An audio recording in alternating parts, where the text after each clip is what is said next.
welcome back to Ascending with Ashley. I'm Ashley. This is Trauma Talks. Today we're going to be talking about homelessness. I'm going to share a little bit about my own experience with homelessness.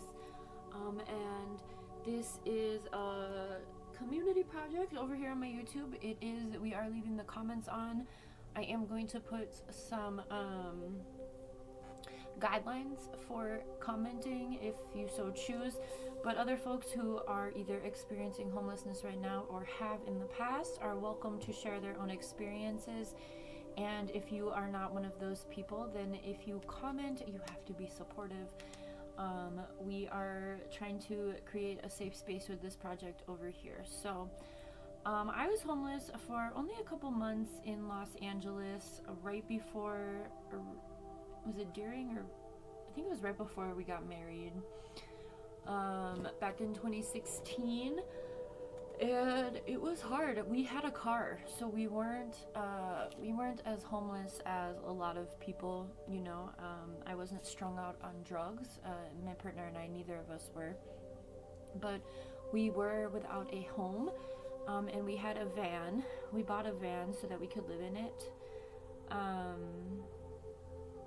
Did we get I think we got the van before we were homeless, and then we also got a storage unit when we gave up our housing. So this was, my partner lived in an SRO, which is a single residency occupancy, and I was living there with him, and I had a spot in Koreatown, which was a ways away, and so we decided to, I think we couldn't, I think it got called out that I was staying at his spot more than I should.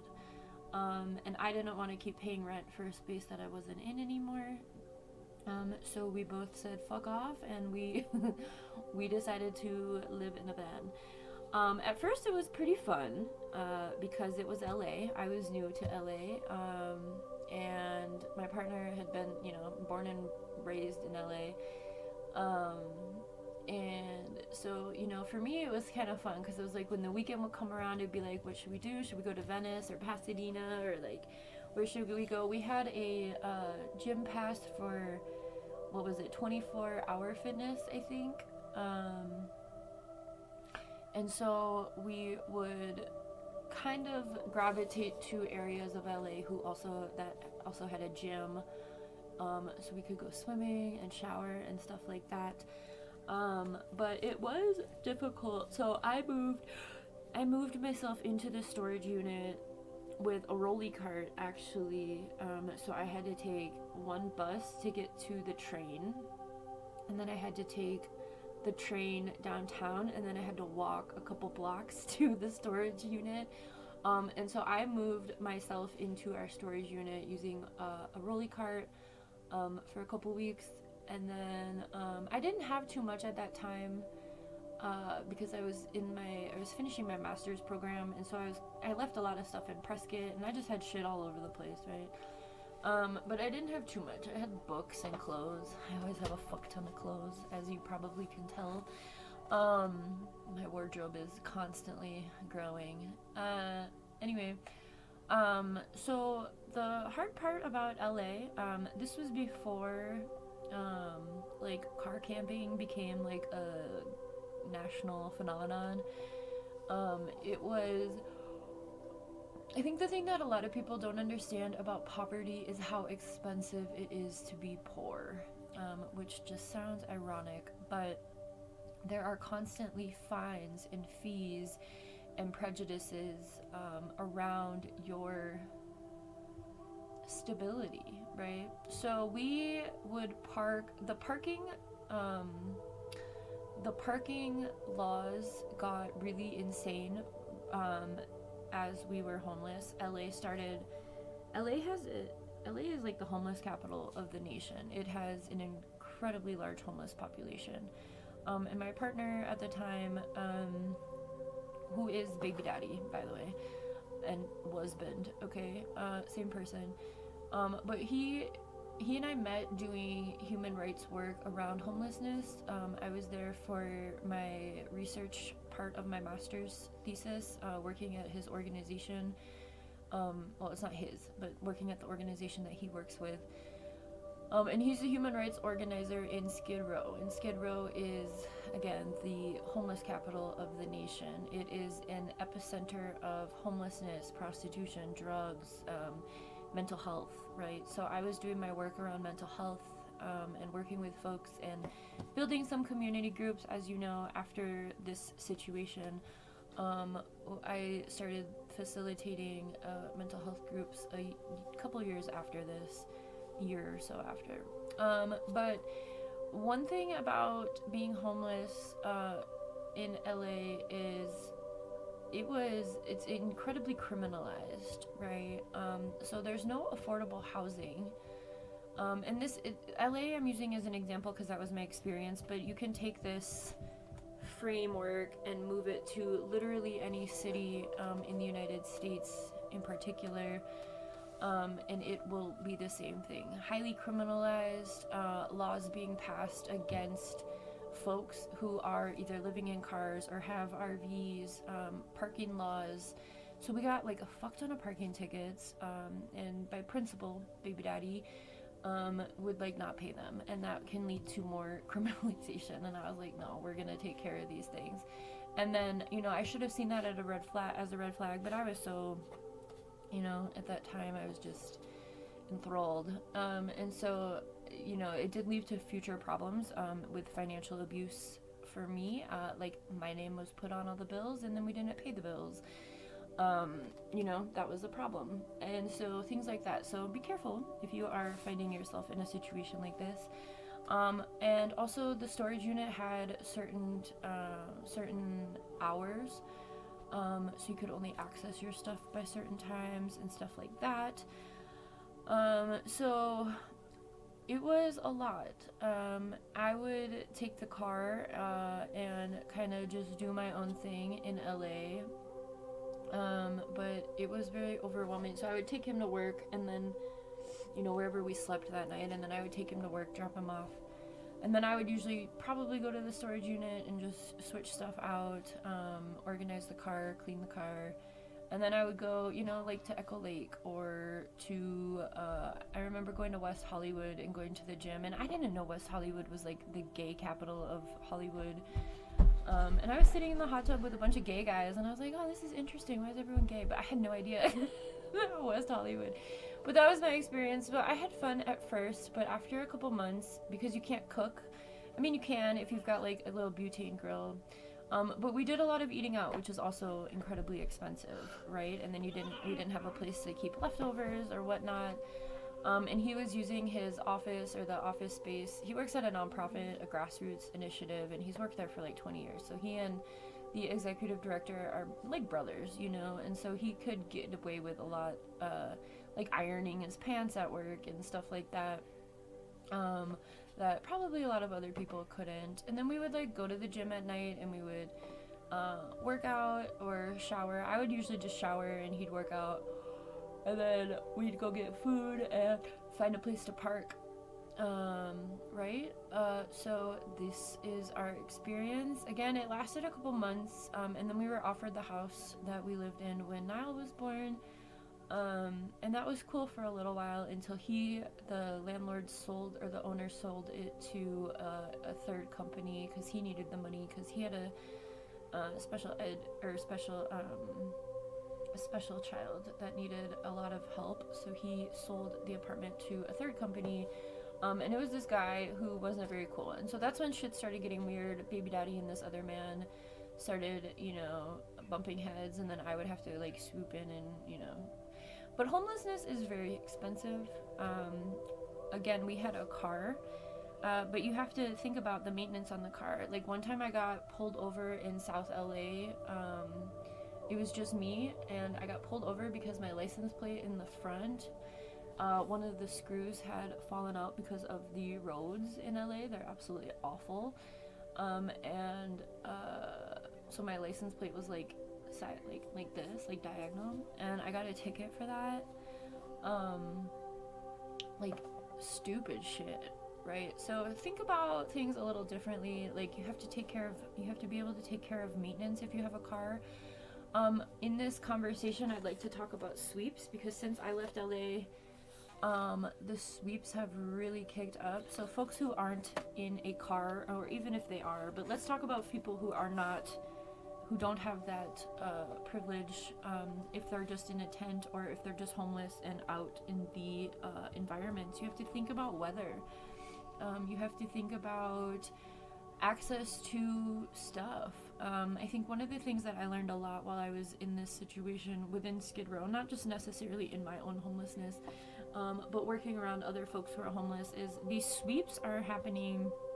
It's a collaboration between the county and the city, and it's between sanitation department and like the police.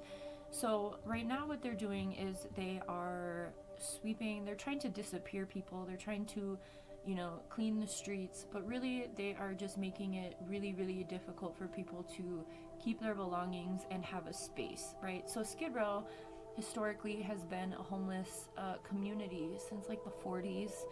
The demographic has changed because of the way that the socioeconomic situation has changed in the country. Skid Row is predominantly black folks, black, brown folks, poor white folks, people who are on drugs, people who are using drugs to either escape the situation or who, they're not always hand in hand. Not everyone who's homeless is a drug addict, and not every drug addict is homeless, okay?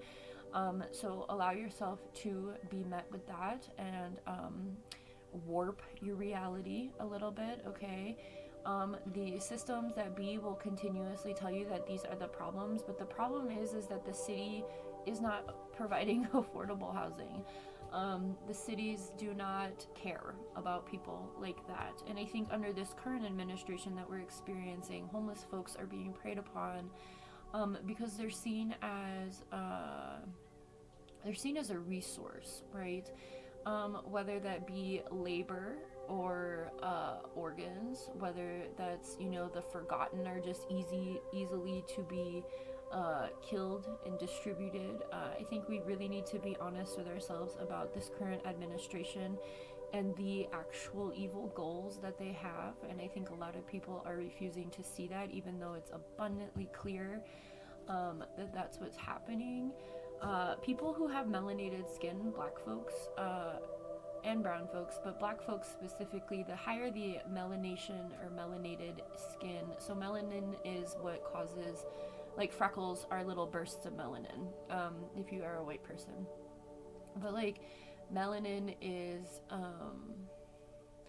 it's highly valued. Organs of people who have melanated skin are highly valued on the organ trafficking, organ harvesting pipeline, I guess. It's an underworld, it's a black market, but it's truth. So when you see a bunch of these posters about missing kids, like right now there's a bunch of black missing children in West Virginia or in DC, and they're all black, and you ask yourself why. It's first of all because of racism, second of all because the melanin is powerful for organs, and what they do with that, I don't know. I'm not in that market, but I think that's an important thing to talk about. There's been a lot of conversation the past couple years about how people who are homeless, especially in Frisco. So in Frisco, San Francisco, there's a space called the Tenderloin, which is parallel to Skid Row. It's a underground community, if you will, of homeless folks, of transient folks, of the people who are living on the outskirts of society.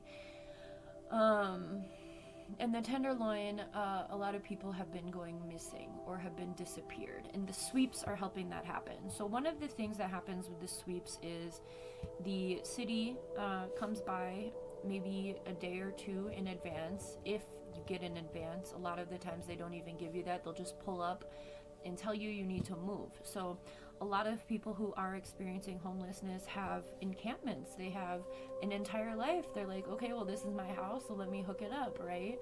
And the city is against that, where in Skid Row, growing up in white suburbia, I never knew community until I got to Skid Row.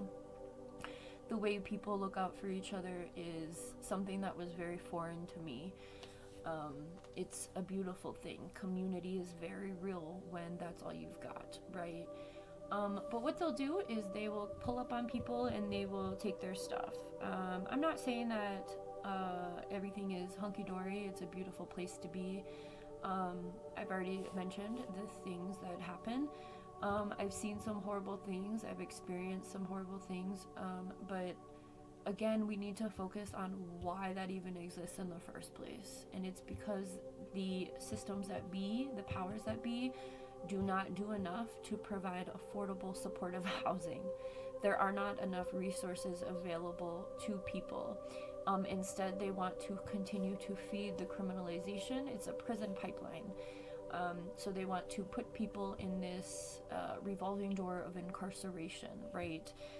You get a ticket for this. And I already mentioned that. We got tickets for stupid shit when we were homeless, and it was very difficult. It was hard to, interpret all of the signage about parking and everything. And that was before it got really bad in LA, before they really made a lot more laws around homelessness, right? So in LA in particular, there's this one law, 4118D, that says that it's illegal for you to sit or lay down on a sidewalk. And I worked on this thing with RAP, which is the organization in San Francisco. LA Can and RAP have a collaboration, and I worked on this homeless bill of rights, which is this acknowledgement of, if you're not going to provide affordable, supportive housing, and this was back in 2015, so 10 years ago, damn. If you're not going to support or provide supportive housing, then while people are homeless, they need to have a bill of rights. So that's what this is. This is made by RAP. And the initiatives happen municipality by municipality, but it's just like what we're witnessing at a national scale of some states are, passing certain laws, and then other states adopt them and pass them, right? And that's how these powers that be keep all of the power. But one of the things that happens with sweeps in particular is that people lose their paperwork. They lose their driver's license, they lose their birth certificates, they lose their medications, they lose their, medical records, things like that, because all they have maybe is a backpack, and that backpack gets taken and thrown away by the police. So, like, say if sanitation pulls up on you and you went to, the park to clean yourself off, if there's even a park bathroom available, because a lot of them have been locked up, because again, it's just this criminalization of homelessness. And that was one thing that was hard as fuck for me. Like, we had a bucket in the car that I would pee in, but I pee all the time. Like, I have such a tiny bladder. And being in LA was so hard for me. And I always looked clean because we had a shower. I didn't look homeless, because I was like bougie homeless, right? But so I was able to, I'm also white. I was a young white woman, so I was able to get into spaces, and use the bathroom if I needed to, but it is so difficult to use the bathroom. And so say you go to the park, like, I'm gonna go wash up, I'm gonna go to the bathroom, watch my stuff for a minute. While you're gone, for 30 minutes, an hour. I mean, let's keep it real. It takes a long time to get to places in LA because it's a big space. So in LA, in Skid Row, there was an initiative that they did after I left. Well, I think they were starting it when I was like pregnant, but it was the refresh spot, and where they were, LA Can was heading this. It was like, let's get public bathrooms, because there were like some porta potties in Skid Row, but they were never maintained, they were never cleaned. It's fucking disgusting. People turn tricks in there, shoot up, people shit. I mean, there's shit all over the streets. And that's, the city used that as, instead of, oh, okay, well, if there's shit on the streets, then we need more bathrooms. The city said, well, if there's shit on the streets, then people need to get off the streets. There's nowhere to go, right? There's nowhere to fucking go. And Venice Beach has been completely criminalized too. The bathrooms aren't even available. They closed the beach at like 8 o'clock, right? So tourists and homeless folks alike, right? But tourists have money, right? So it's not a big deal. You can go into a restaurant and buy something, but that's the thing. You always had to buy something to use a bathroom in LA. But say you're at the bathroom and you're getting washed up and sanitation pulls up or the police pull up and they just take your shit and throw it away. They took your one backpack that had your medicine, your passport. I mean, a lot of folks probably don't have a passport, but any sort of ID that you may have, any sort of medical records, and that was a huge situation. So they just throw their shit away. They just throw it away. So think about that. Then you're really fucked because now you have to go to an office and replace that. And how are you going to get to an office? And when you go to the office, you're going to have to wait, right? So you're going to have to abandon your stuff even longer. And then you're traumatized because it's like, okay, well now I feel like I can't even leave my stuff at all. So I want you to understand that there's a lot of things about homelessness that people don't think about unless you've either experienced or you know someone who has. And so I hope that this sheds light. I know I've done offering empathy about homelessness, but I want you to know that it's very traumatic to be looked at constantly as a problem when you know you're not the problem. You're just doing the best you can to survive in a city or in a space that first of all sees you as, you know, less than, or even dehumanizes you completely, and not even to mention the racism on top of all of that, right? Because I already mentioned the demographics of the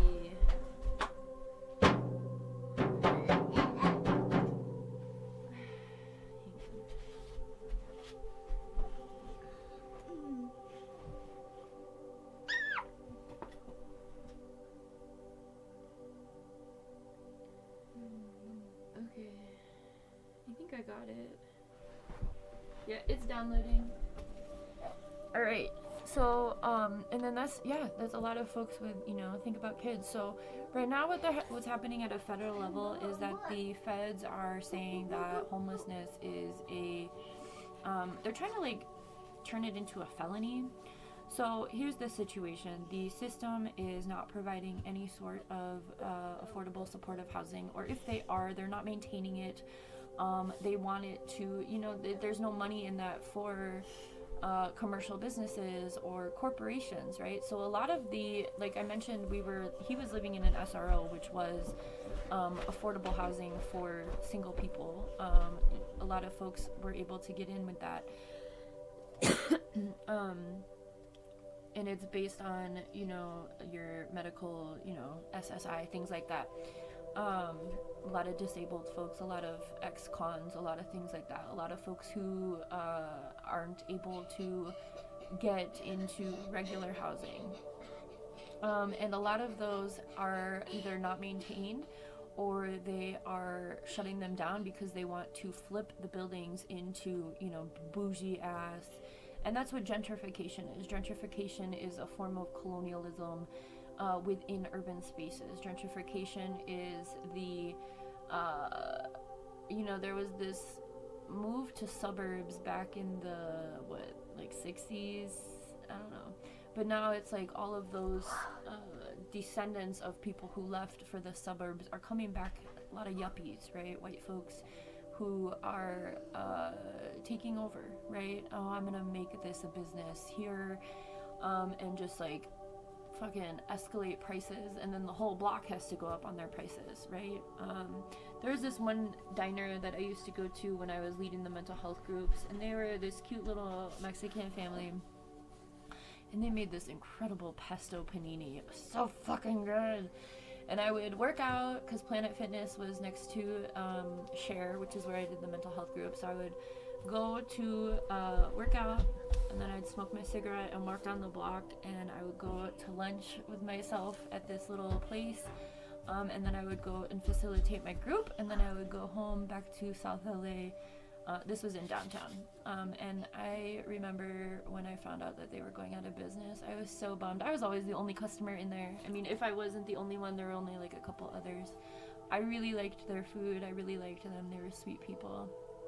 But that's what happens. That's what gentrification does. It pushes out small businesses. It pushes out, you know, and having a partner who was born and raised in LA was really helpful and really important to my experience, because it made me understand things, you know, because he's older than me. He's 25 years older than me.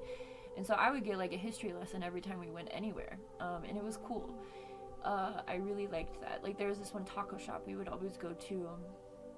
I don't know if they're still there or not, but it was right next to this Grand Central Station or Grand Central Market, which was yuppified. It was a bunch of, people who upped the prices. It was a bunch of bougie, it was a yuppie spot. So this taco shop was like old as fuck, right? The taco shop is different from the other place I was talking about.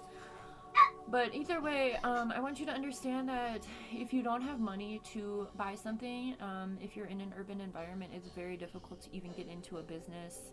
If you're not clean, it's also very difficult. People dehumanize you, right? And so, and that's, again, without any of the other factors. I'm going to do another Trauma Talks about addiction later, but thinking about mental health, thinking about incarceration, thinking about addiction, and thinking about how all four of these things inform each other is incredibly important, right? Now I'm in a small town, and there's still, there's homelessness, there's folks who, there's missions here. But again, that's another layer. There's a fuck ton of missions in Skid Row, but then you have to, sell your soul to a religion for that kind of support. You have to participate in the religious programs to be able to get what you need, which I think is super fucked up. So I would say if you're someone who has the ability to support any sort of change, if you have money or privilege or access to things, do what you can to make it happen, to rehumanize people, understand that people go through things. And if you are someone who's experienced any of this, feel free to put your story in the comments. I will make sure that everyone is respectful. And thank you for sharing if you feel so called. Also, you can email me if you'd like to be anonymous in sharing your story. I think for women, there's a whole other aspect. I had a partner who was incredibly well versed in not only in this community, but in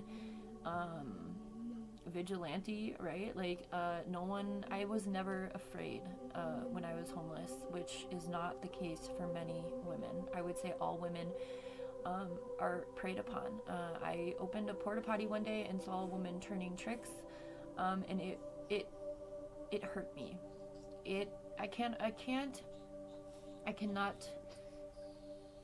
can't put into words the feeling I felt when I saw this woman doing that. It is a very, very difficult environment for women to be homeless.